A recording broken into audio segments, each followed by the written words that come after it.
In the earliest days of mass media, a 1939 issue of Detective Comics gave us Batman.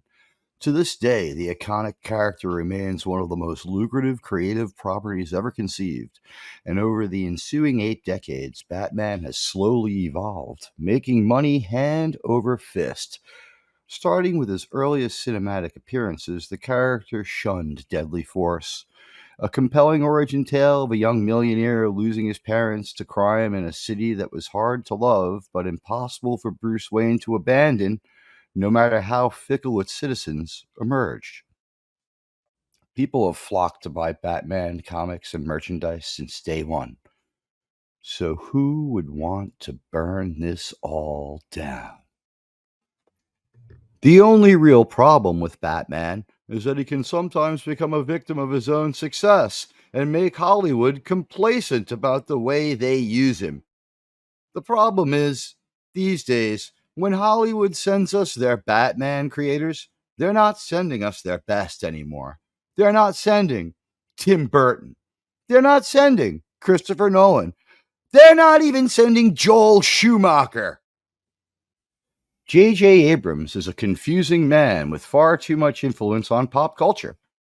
In his TED Talk, he speaks of growing up in a New York City where, despite the unprecedented crime wave of the 1970s, 10-year-old JJ walked around playing with easily stolen and resold items like a super expensive camera. It's almost the same life story as Steven Spielberg, except with more money, no mention of his parents, and much more expensive toys that he admits he obtained by lying. Later, in a BAFTA talk, JJ recounted the difficulty of leaving home to go to college in the Northeast. He lost me when he talked about how he had to be decisive and change coasts to go to school. I was shocked because the school where JJ attended college, Sarah Lawrence University, is only a few miles from New York City. It's on the cusp of being walkable. What in God's name could this man mean when he says he had to change coasts to attend college? Was he referring to the coast of the East River as opposed to the coast of the Hudson in Bronxville, 10 miles from Yankee Stadium? How a man unable to retell his own life story somehow managed to get his hands on the controls of one major franchise after another is one of the great mysteries of all time. Most recently, J.J. Abrams managed to get his hands on the Batman franchise. Unsurprisingly, it didn't go very well. Why does J.J. Abrams feel the need to subvert and destroy iconic characters? One can only guess because if we asked him, we'd only find out he himself does not know. JJ's Batman is as pathetic a supporting character as you could ask for in his own show. The Dark Knight's level of presence in any given one of these stories seems completely arbitrary. With his usual low effort approach, JJ adopts the aesthetic of the beloved 1990s Batman animated series to fool people. But as always, the J.J. Abrams approach, which is now associated with bad storyteller Matt Reeves as well, is to say as little as possible while trying to sound as deeply profound as you can. He said, "Don't worry about it, just be profound." It's about as in demand as a Nickelback cover of a Pink Floyd song. The first thing JJ and Matt did on the inception of this horrific Batman project was take a few hostages, like the concept of decency and how they will paint anyone who tries to stand in their way or criticize their story. Strange body positivity moves come next, followed by creating nonsensical stories that put more emphasis on style rather than substance.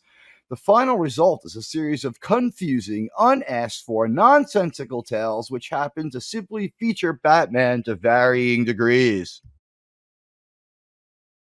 After a couple of episodes where it was mostly Detective Montoya who has stopped going to the gym, and her junior partner Bullock, who work with Black Commissioner Gordon and his Afro Latina daughter in a show that's only true beliefs are that no female character can ever be wrong and that more than one male character in frame at a time might make people uncomfortable.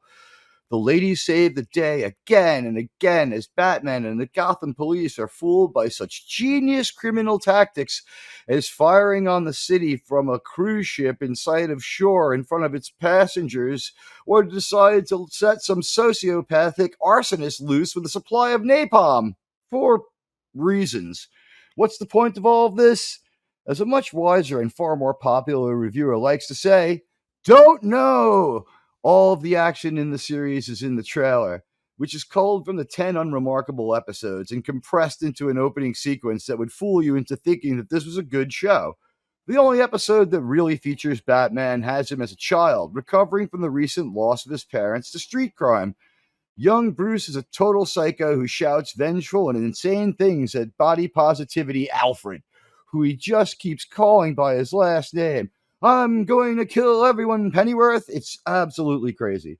There's also the usual nonstop fire hose of J.J. Abrams bullshit. An overweight Harley Quinn kidnaps rich people because capitalism bad, with the usual gaggle of a dozen and a half executive producers. The final product is a forgettable mess with horrible dialogue and very little cause and effect. Genius Batman is unable to solve the shelling of the city by the new improved female penguin played by a British actress, Minnie Driver. We need to make these penguins Americans again. Apparently, no man, and certainly no American, can play the penguin for Matt and JJ. It's weird because Colin Farrell is also Irish and bears absolutely no resemblance to the penguin. So you gotta wonder where these guys are coming from. Batman Cape Crusader is third rate woke trash that checks off every box except the one marked entertaining. Since Lost, every single J.J. Abrams associated project has been a failed mystery thriller set within another genre. What is it about mystery that I seem to be drawn to? 4 terrible sci-fi mystery movies between Star Trek and Star Wars alone show J.J. will never be a competent mystery writer. Botching Batman Cape Crusader so badly probably won't be the last straw that makes Hollywood grow tired of losing money on J.J. Abrams. But now that he's failed to create an interesting or even logical mystery thriller in a mystery thriller genre, it should be the end of anyone spending a dime or wasting one more minute on J.J. Abrams' failed storytelling. There is no lone good episode, there is no creativity, and there's no answers in that mystery box. As usual, JJ still can't write an ending, something a myriad of network crime shows pull off on a weekly basis. Allegedly, Amazon picked this up off DC's trash heap after a bunch of other production houses scoffed at releasing it. So, follow-up season, mercifully, is a long shot. Batman Cape Crusader might hold the title of single stupidest Batman to date. You'll be longing for Batmite minutes into this deeply forgettable animated dumpster fire. Spare yourself. And please, consider liking and following me, your buddy, Admiral Teague. What is it about mystery that I seem to be drawn to?